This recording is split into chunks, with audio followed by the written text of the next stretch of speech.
So a while ago, I said the Switch 2 will probably end up looking cheap after so many months if it just kind of stands still at its $450 price point, which sounded crazy at the time because the Switch 2 is the most expensive system that Nintendo has ever launched, 450 or $500 with Mario Kart World. But then here we are. Prices have just been going up all around it. While I do think there is a good chance at this point that Nintendo will raise the Switch 2 price. It is still sitting at 450.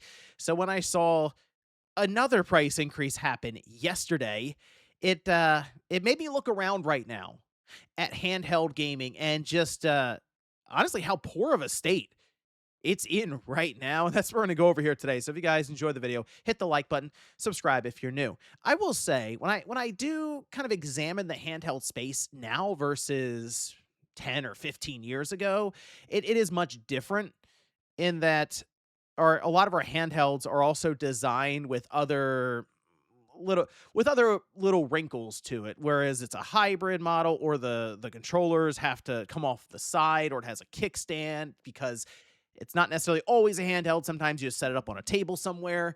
There's all these other little things that have to be accounted for as opposed to just being designed as a handheld device, especially one that is portable in some aspects. So it is a bit different than, say, the days where we had, you could even say, the Vita or the 3DS. Now with something like the Switch 2, or really any of these PC gaming handhelds, they are designed around more powerful chips, and they have to be larger, and then they also have video outputs and docks and all kinds of other things happening there. But as I was going around yesterday and taking a look at things that were happening, a price increase came through, and I feel like we're kind of used to that by now. It's like, oh yeah, what's going up in price today? Well, this one hit pretty hard because it was a pretty big number that flashed up on screen for the Lenovo Legion Go 2. I'm going to show you one of the models here. All right, and this is the AMD Ryzen Z2, 16 gigabytes of RAM, 1 terabyte of storage on board, $1,499.99. That is technically the cheaper option here because there is a 32 gigabytes of RAM edition of this, the more powerful chips that I believe, and it's $2,000. And this is one of the big hangups I have now, really, for a lot of these PC gaming handhelds. They are becoming increasingly more difficult to recommend because they are just I look at this and go, if somebody bought this for $1,500, do I think they would feel like they got a good deal on it? And I don't think so. And that's kind of because there's already things you have to do with, say, the chipset in mind, the battery life in mind, and turning down settings to low on a device that you get at $1,500 is it's not necessarily something that's going to go over the best when you have that value proposition in mind. And obviously the idea is it's all designed around a smaller footprint because it is designed to run off a battery and be portable. Okay. So with that in mind, we're sitting at a $1,500 starting price for the Legion Go 2. There's also a Legion Go S, and that is, of course, more compromised, more pared back, but it is also at a cheaper price point where it's, I believe, under $700. So we're making progress. But for the longest time, I mean, if you look at even like the ROG Xbox Ally X, right now that is at Best Buy for $1,000. All right, and that has 24 gigabytes of RAM. And I saw these getting price increases here and there, so I think it might also depend even on the area where you get it from, because I've seen this for like $1,100 in some spots. But it seems like right now, at least, you can get it for $1,000. That's something. The Steam Deck for the longest time, right, has been kind of the gold standard, as in I think the price to like what you're like the value, right? Like what you're getting out of it. And now the Steam Deck, we lost the 256 gigabyte LCD. That was when Valve had the $399 Steam Deck. It was very compelling. I mean, it was really easy to recommend that because you go, look, the device is not the most powerful system, doesn't have the greatest screen, doesn't have the fastest Wi-Fi, but it has such a vast library of games because it has access, of course, to Steam, or you can dual boot and just use it like a PC if you want. And with all the Steam deals that are happening and all the updates that were consistent with Valve, where they were working to legitimately work Steam OS with the hardware to where you were getting like the most efficient setup, especially at the lower power draw settings. It, 400 bucks is like, yeah, this is a good pickup, right? Now though we've lost that, it's 550. I still think it's, again, if you look around at PC gaming handhelds, they are just more powerful and can play games at a higher frame rate, better settings and stuff. It's still a good screen. A 512 gigabyte OLED model at 550. It's still a good handheld. It's just limited when it comes to newer big AAA games. Although from what I've seen with a lot of even the more powerful handhelds that are $1,000 or more, they also tend to struggle unless you really turn a lot of the settings down with some of the newer, more demanding games. And then, of course, you get into the conversation around battery life, the whole thing there. And so I see this and go, man, the best deal, I guess, right now for the PC gaming handheld side that people recommend is probably that 512 gigabyte OLED Steam Deck.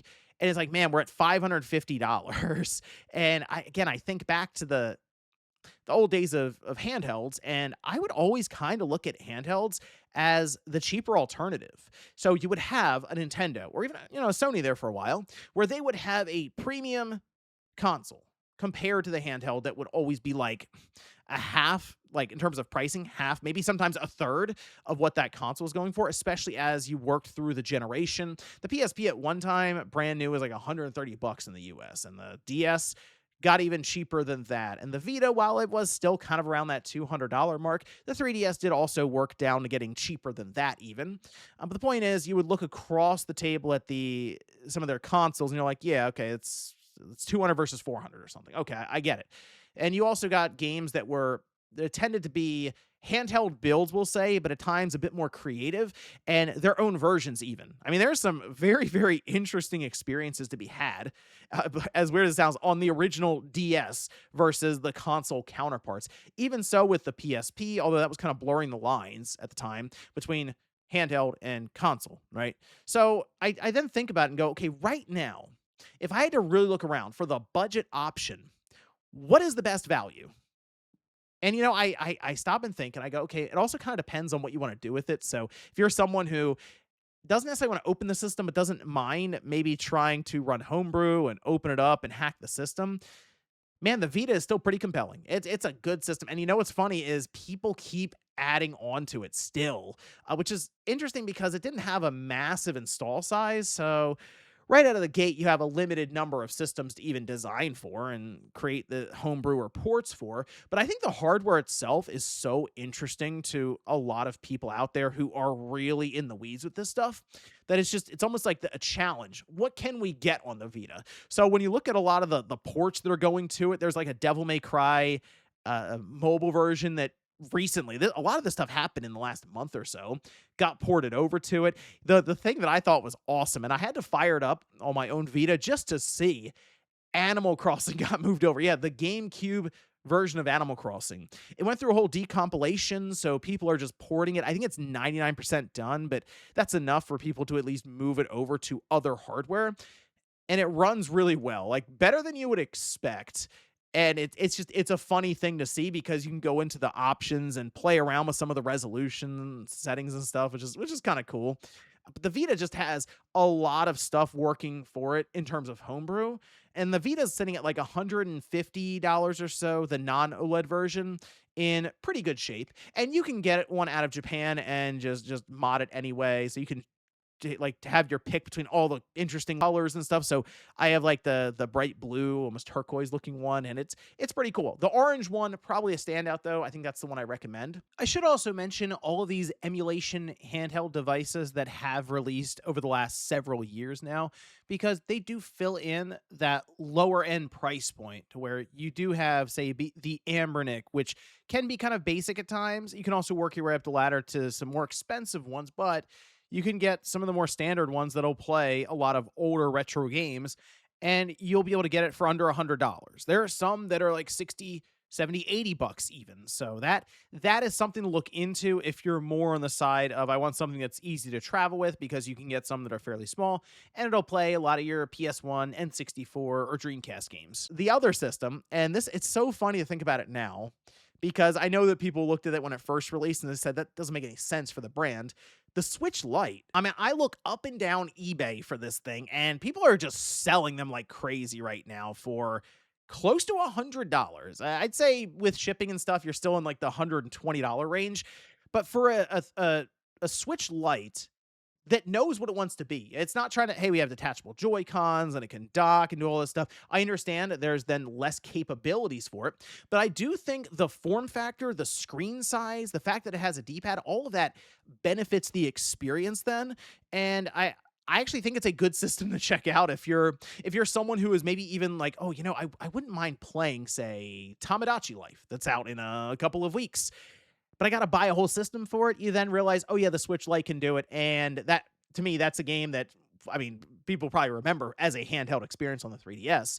But would then translate pretty well over to the Switch Lite, I would assume. So you're like, okay, I'll get that and the Switch Lite, and it's under $200 or something. And there's a massive library of games, obviously, right now on the Switch. I mean, just about all of Nintendo's franchises are represented on the system. So if you're just getting into the Switch library, your backlog is immense at that point, and there are many, many third-party games that are just stupid cheap on the system constantly, whether it's on the eShop digitally or if you look around at most Walmarts or Targets, they have like the bin of $10 to $20 games, and they are just constantly overflowing. It's just it's interesting that that's where we are right now. I have to look around and go, I guess it's the Switch Lite that is probably the best deal, only because, as I mentioned, the Switch 2 at 450, just by standing still, not moving the price, has become cheaper over time because the entire market is just moving up around it. And the thing now, when you see the price point of a Lenovo Legion Go 2 starting at $1,500, it was already kind of a niche market at $1,000. Look, these PC gaming handhelds are difficult to recommend to people when they get into that pricing of $1,000 or more. When you're approaching $2,000, it's a very tough sell, especially since there will probably be another Lenovo Legion Go. There's a 3 probably in a year and a half to 2 years from now, and you go, well, spent $2,000 on that one, and now AMD has a much better chip that's equipped with the new one that's also $2,000. It's just, man, the pricing, the scales continue to tip towards the expensive side. So there's a point where you kind of look around and go, wow, look at where we are with handheld gaming. So now you do what we even did back then, and you work towards the previous generation that's either been completely hacked and blown wide open like the Vita, or the Switch Lite that's very, very approachable. Although I guess if you're technically sound, yeah, hacked Switch Lite is pretty nice as well. It's just a bit more involved than something like the Vita. But let me know what you guys think about this one down below, because man, the handheld gaming scene, it's just unfortunate, versus especially if you're someone who came up during the days of the Game Boy Advance, the DS, the 3DS, the PSP, the Vita. I mean, it's just so much different. And kids today will never know the greatness of that era. Very unfortunate. Thanks guys for watching, and I'll see you next time.